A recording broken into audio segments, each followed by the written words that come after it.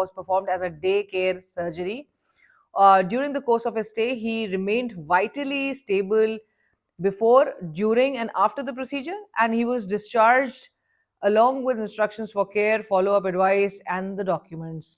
So in short, یہ جو report ہے it is too general and procedural, کیونکہ اس میں کیا چیز لیک کری ہے اس رپورٹ میں، اس اسٹیٹمنٹ میں، پریس ریلیز میں، وہ ہے ڈائگنوسس. ہمیں نہیں بتایا جا رہا ہے کہ عمران خان صاحب کی جنوری 25 جب ان کو پہلا انجیکشن پڑا تھا اس کے بعد سے اب تک ان کی کنڈیشن میں کتنی امپروومنٹ آئی ہے، یا کنڈیشن ڈیٹیوریٹ کی ہے، اس سے بدتر ہوئی ہے کہ جس کی وجہ سے آپ کو ان کو ایمرجنسی بنیادوں پہ ایک روز پہلے ایڈوانس میں آپ کو ان کو پروسیجر کے لیے دوبارہ لے کر آنا پڑا. وہ یہ رپورٹ یا پریس ریلیز میں نہیں بتایا جاتا.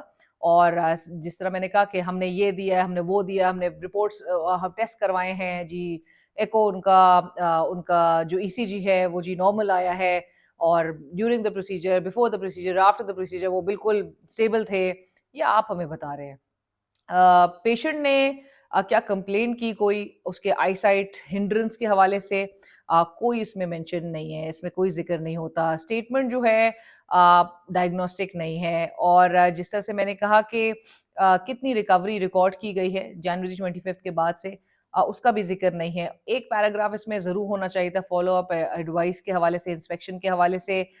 صرف ایک میئر ایک بڑا ہی کوئی میرے خیال سے ایک کیجولی یہ چیز مینشن کر دی گئی ہے. Before proceeding on to the dosage administration, doctors نے کیا ڈائگنوز کیا، that is also glaringly missing in this report یا پریس ریلیز جو بھی ہے. اس کے علاوہ ڈوزیج جو ہے وہ آپ نے 24 فروری کو ایک دن پہلے، 24 گھنٹے پہلے آپ نے کیوں ایڈمنسٹر آپ کو کرنے کی ضرورت پڑی، اس کا بھی کوئی ذکر نہیں ہے. سو بہت سارے مسنگ فیکٹرز ہیں، اس میں گیپس ہیں جس پر سوال اٹھیں گے. اور اس پریس ریلیز کے بعد تو بہت سارے سوالات ہمارے دماغوں میں ہیں. تو آپریشن مڈ نائٹ ایک چیز تو ضرور کنفرم کرتا ہے کہ حکومت کے اعصاب پر جتنا عمران خان صاحب کل سوار تھے، اپنی بیماری، اپنی آنکھ کی خرابی اور اوور آل اپنی صحت کی کمپرومائز ہونے کے باوجود، وہ اب بھی ان کے ذہنوں پر اسی طرح سے سوار ہے. اور حکومت کو الٹیمیٹلی اس آپریشن مڈ نائٹ کی طرف جانا پڑا، یہ کرنا پڑا، کیونکہ حکومت نہیں افورڈ کر سکتی اس خبر کا میڈیا میں لیک ہونا، لوگوں تک جو ہے وہ کوئی انفارمیشن باہر نکلنا، اور تاکہ پھر عوام کا جو تاتا بن جائے گا، سمندر جو عوام کا نظر آئے گا، وہ حکومت افورڈ نہیں کر سکتی ہے. لیکن بہت سارے سوالات اس بات سے ریز ہو گئے ہیں. گوہر خان صاحب سے بھی ضرور سوال ہو رہے ہیں کہ آیا کہ وہ آن بورڈ تھے، ان کو یہ معلوم تھا. سو لیٹس سی کہ کل کے دن میں بہت کچھ سامنے نظر آئے گا. عمران خان صاحب کی فیملی اور وکلا میں سے کس کو ایکسس ملتی ہے، آج پھر ملاقات کا دن ہے. لیکن بسائڈز دس آج میں ذرا 2-3 چیزوں پہ بڑی جلدی بات کرنا چاہتی ہوں، اور کیونکہ یہ خبر آ گئی تو اس لیے یہ زیادہ ضروری تھے کہ ہم اس سے آغاز کرتے. اپوزیشن لیڈر سینٹ میں علامہ راجہ ناصر عباس صاحب، انہوں نے آج ایک گورنمنٹ کو آفر کیے، ڈیل آفر کیے. وہ کہتے ہیں کہ جی معاملات کو سنبھالیں، سلجھائیں، معاملات کو حل کریں، ٹھیک کریں. میں وعدہ کرتا ہوں، یہ علامہ راجہ ناصر عباس صاحب سینٹ میں اپوزیشن لیڈر، وہ کہہ رہے ہیں میں وعدہ کرتا ہوں کہ آپ کی حکومت نہیں گرائی جائے گی. علامہ راجہ ناصر عباس صاحب کا ریممبر جیسی ان کی اپوائنٹمنٹ ہوئی بطور اپوزیشن لیڈر، ان کی پہلی تقریر تھی in the senate, floor of the house انہوں نے عمران خان صاحب کے نام سے آغاز کیا تھا اپنی تقریر کا کہ میں یہاں جب سینیٹر بنا ہوں تو مجھے عمران خان نے سینیٹر بنایا، میں اس کا باوفا ساتھی ہوں. جب علامہ صاحب یہ ڈیل آفر کر رہے ہیں حکومت کو، تو سب سے پہلے تو پاکستان تحریک انصاف یہ پوچھنے پر حق بجانب ہوگی کہ کیا عمران خان صاحب اس مطالبے پر الائنڈ ہوں گے علامہ صاحب سے؟ وہ شخص جو کہ اپنے مینڈیٹ کو فورگو نہیں کر رہا ہے، وہ شخص کہ جس کا 8 فروری 2024 کو کلیئرلی اس کا مینڈیٹ چوری کیا گیا، چرایا گیا. اور جو بات امپریشن ہے وہ ہے اپنی جگہ کہ 17 سیٹ والوں کو امپوز کیا گیا، انسٹال کیا گیا. ایون خود حکومتی رینک سے، حکومتی صفوں سے یہ بات ریز ہوتی ہے کہ جی ہمیں زبردستی لا کر بٹھایا گیا ہے. سو کیسے وہ ماحول بنایا گیا؟ علامہ صاحب اس جو اپوزیشن کے غبارے میں جتنی کوئی ابھی رہی سہی ہوا رہ گئی ہے، اس کو بھی وہ نکال دینا چاہ رہے ہیں. وہ ایسا غبارہ پنکچر کر رہے ہیں وہ مسلسل، کیونکہ علامہ صاحب کی اس بات سے تو اپوزیشن بالکل ویک پوزیشن پہ نظر آتی ہے کہ جہاں پر وہ حکومت کے منتے ترلے کر رہی ہو، جبکہ حکومت خود منتے ترلے کر رہی ہے. ابھی بھی آج بھی رانا ثناء اللہ صاحب نے جب علامہ صاحب کی اس بات کا جب وہ رد عمل دے رہے تھے تو انہوں نے کہا ایک شخص کی ضد ہے جو جیل کے اندر بیٹھا ہوا ہے.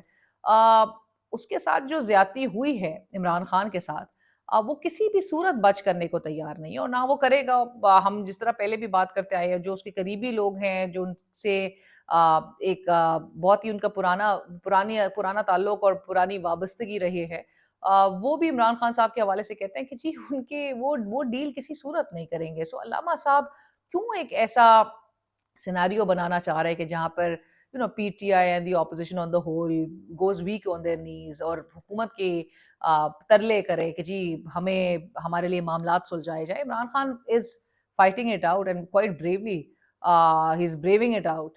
اور عمران خان صاحب جو ہے وہ کسی بھی صورت، مطلب عمران خان صاحب کو اگر یہ بات کنوے بھی ہوگی سو وہ کس طرح سے ریاکٹ کریں گے، لیکن عمران خان صاحب پوزیشن آف اسٹرینتھ کے ساتھ ان سے بات کرنا چاہتے ہیں کہ جن کے پاس تمام اختیارات ہیں۔ آلدو بہت اعتراض اس بات پہ بھی ہے کہ ان کو کیوں اپنے کانسٹیٹیوشنل رول سے بیونڈ جا کے آپریٹ کروانا ہے، اور کیونکہ وہ اگر آپ سے بات کریں گے تو آپ کے لیے ایکسیپٹیبل ہے۔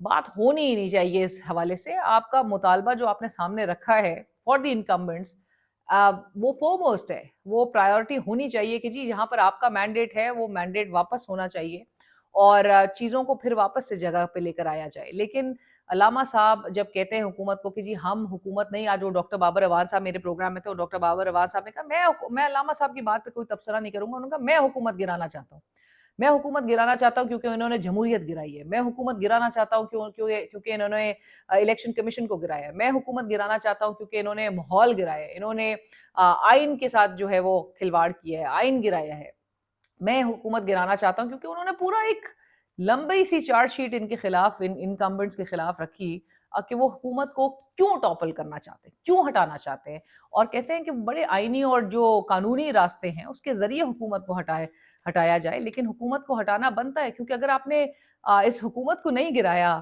تو پھر تو تبدیلی کسی بھی صورت متوقع نہیں ہے۔ آپ تبدیلی لے کر ہی آ سکتے ہیں جب آپ اس حکومت کو گھر بھیجیں گے۔ لیکن علامہ صاحب کہتے ہیں میں وعدہ کرتا ہوں آپ کی حکومت کو کوئی نہیں گرائے گا۔ آگے بڑھتے ہیں جی، شیخ وقاص صاحب سپریم کورٹ کے باہر بھی آج احتجاج ہوا پاکستان تحریک انصاف کا، چند لوگ صرف باہر موجود تھے، کیوں نہیں ان کے پروٹیسٹ امپیکٹفل ہو سک رہے ہیں؟ پاکستان تحریک انصاف کے حوالے سے وہ جو ایک امپریشن ہے وہ دن بدن زور پکڑتا ہوا دکھائی دے رہا ہے کہ پی T I has no strategy. آلدو آج سہیل آفریدی صاحب جو ہے وہ کافی گرج اور برس رہے تھے، انہوں نے کہا اصل لڑائی ہماری ملٹری اسٹیبلشمنٹ سے ہے۔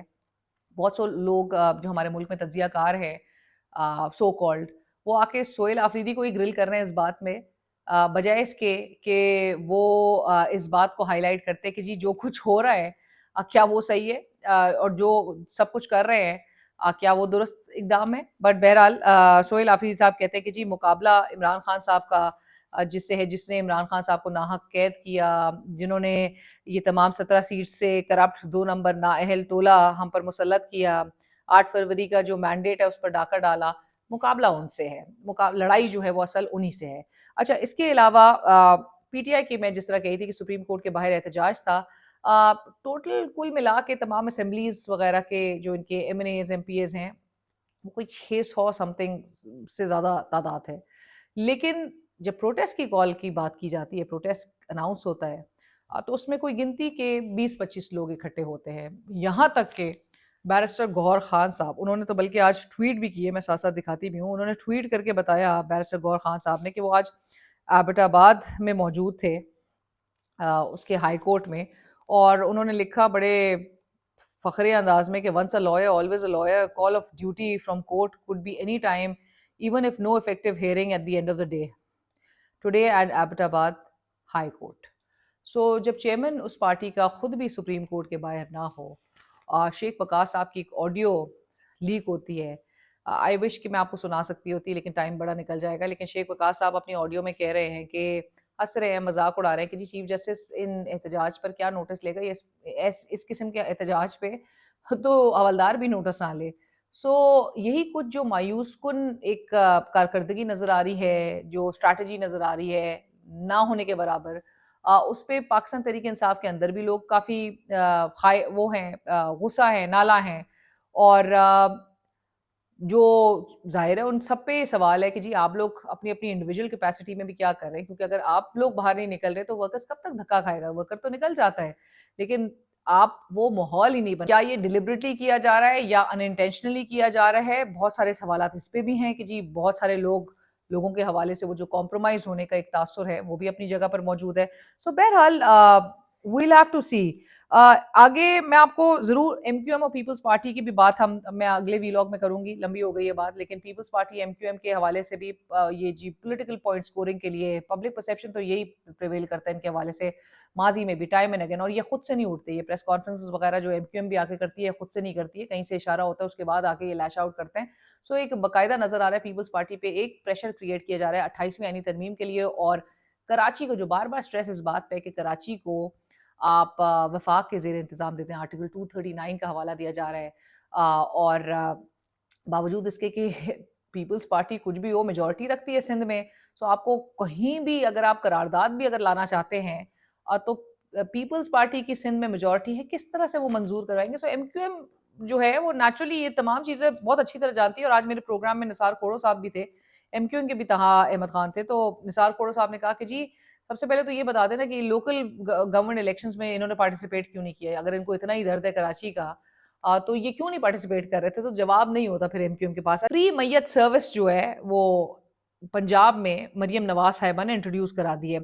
پہلی مرتبہ مفت میت منتقلی سروس کا آغاز ہو گیا، یعنی کہ آپ مر تو رہے ہیں لیکن اب آپ فکر نہ کریں، آپ سکون میں رہیں گے. آپ جب مر بھی جائیں گے تو آپ کی جو میت ہے اس کی منتقلی جو ہے اس کی سروس فری ہوگی، آپ کی فیملی کو کوئی کاسٹ نہیں پے کرنی پڑے گی. تو یہ آپ کو یاد ہوگا، سکون صرف قبر میں ہے سے لے کر مفت میت منتقلی سروس جو ہے وہ اب پنجاب گورنمنٹ. سو لہٰذا لیکن جب وہ یہ سب چیز ہو رہی تھی، ایک وہ جو فوٹیج سامنے آئی ہے، ان کی ٹیم کے لوگ جو ہے ان کے چہروں پہ بڑا خوف تھا، ان کے چہروں پہ بڑی ایک اداسی تھی، پریشانی تھی، وہ جس طرح سے پریزنٹیشن دیکھ رہے تھے.